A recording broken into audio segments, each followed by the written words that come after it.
जय हिंद साथियों। तो जोरदार स्वागत है आपका अपने channel teacher planning point platform पे।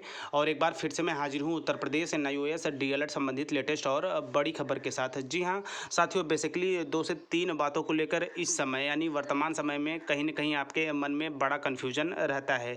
ऐसे में इस छोटी सी वीडियो के माध्यम से मैं पूरा प्रयास करूँगा कि इस वर्तमान स्थिति को देखते हुए जो कन्फ्यूजन एनआईओएस डीएलएड अभ्यर्थियों के मन मस्तिष्क में इस समय आ रहे हैं वो क्लियर हो सके।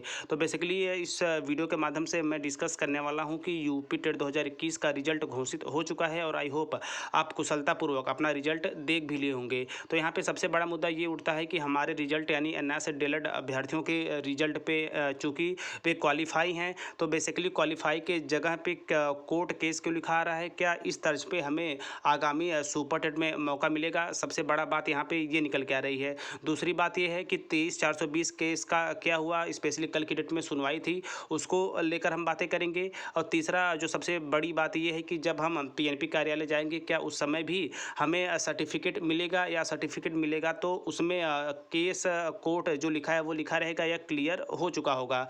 और ऐसे में सबसे बड़ी बात ये भी है कि कुछ सामान्य शिक्षक साथी ये कमेंट कर रहे थे कि सर जो कैंडिडेट 1 या 2 नंबर से रह गए या डिसक्वालीफाई या फेल हो चुके हैं तो उनके रिजल्ट पे क्या शो हो रहा है, तो उसके विषय में हम लोग चर्चाएं करेंगे।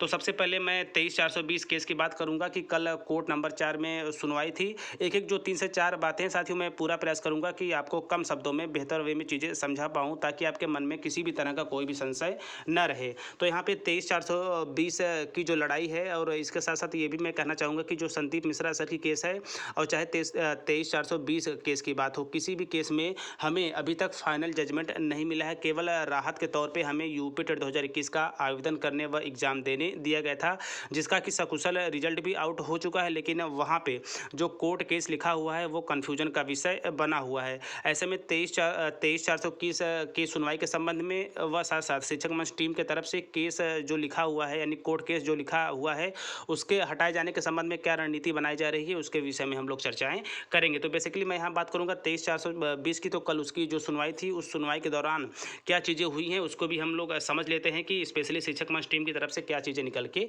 आ रही थी। तो देखिए कोर्ट अपडेट में आप देख सकते हैं, आज कोर्ट में सुनवाई यानी कल की डेट में आज कोर्ट में सुनवाई हुई, जिसमें सरकारी वकील ने 2 हफ्ते का समय मांगा है।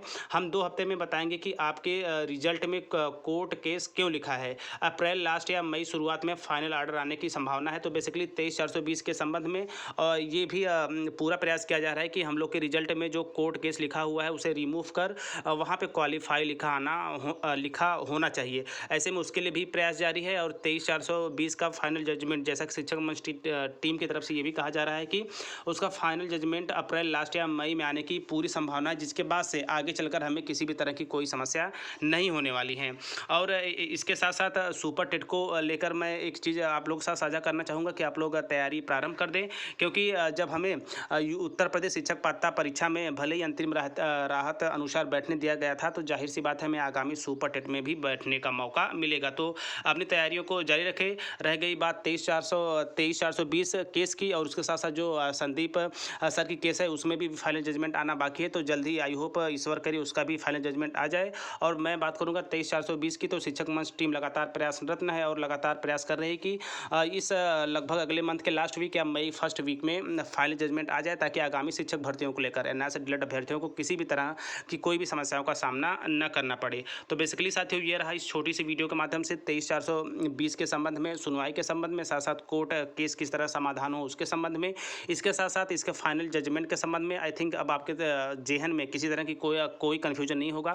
फिर भी है तो आप कमेंट बॉक्स कर सकते हैं, मैं पूरा प्रयास करूंगा कि आप लोगों तक चीज़ें बिल्कुल क्लियर वे में पहुंचा पाऊँ। इसके साथ साथ साथियों आप टीचर प्लानिंग पॉइंट का टेलीग्राम ग्रुप अवश्य ज्वाइन कर लें, वहाँ पर भी आपको शिक्षा जगत से जुड़ी लेटेस्ट अपडेट प्राप्त होती रहेंगी।